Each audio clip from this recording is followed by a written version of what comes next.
Pour la 19e année consécutive, le club des Teuf Teuf et le GAVAP organisaient le rallye des ancêtres à Compiègne les 7 et 8 octobre 2017. Il s'agissait de la 27e édition.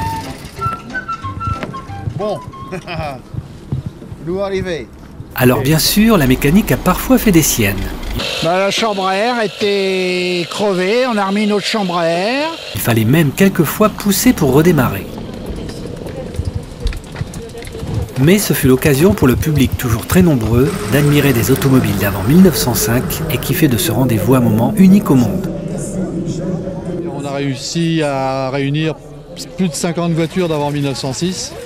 Un plateau international, des Irlandais, des Allemands, des Hollandais, des Belges, des Anglais, puis aussi quelques Français, il ne faut pas exagérer.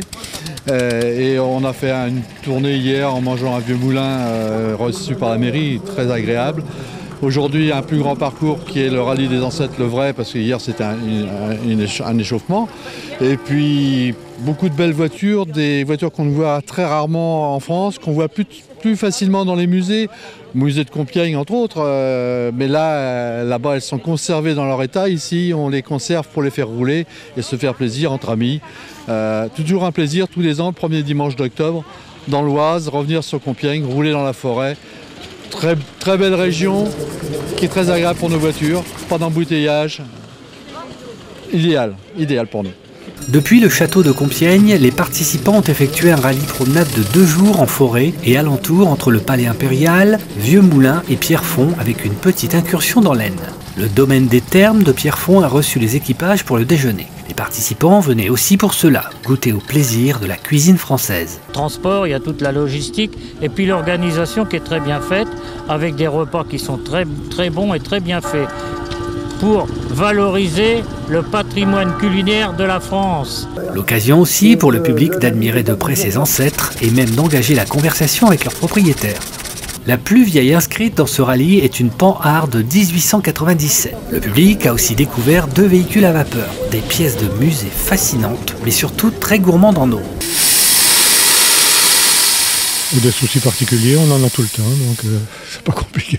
Alors comment vous faites pour recharger en eau? Vous avez une... Ben heureusement, il y a un camion là, qui nous suit avec une réserve d'eau. Sinon, il faut, pour tous les 20 km, il faut 60 litres d'eau à peu près. Le palais impérial de Compiègne était le lieu de l'arrivée du rallye ce dimanche, l'occasion de rappeler sa vocation. Alors c'est pas la première fois, j'espère qu'il y en aura beaucoup d'autres dans les années à venir.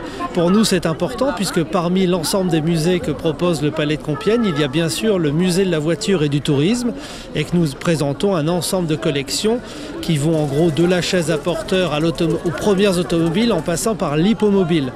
Donc finalement, un événement comme celui-ci rejoint parfaitement l'offre culturelle du musée. Et ensuite, je dirais ce qui est très bien, c'est que nous conservons des collections et que les organisateurs du rallye, par exemple, ce rallye-ci, font vivre finalement tout ce patrimoine que nous conservons. Et donc nous sommes très heureux finalement de retrouver de la vie parmi les collections que nous pouvons nous-mêmes présenter. La nostalgie, les belles mécaniques font encore rêver le public. La ville impériale sait attirer les événements prestigieux. Ce rallye en fait bien partie.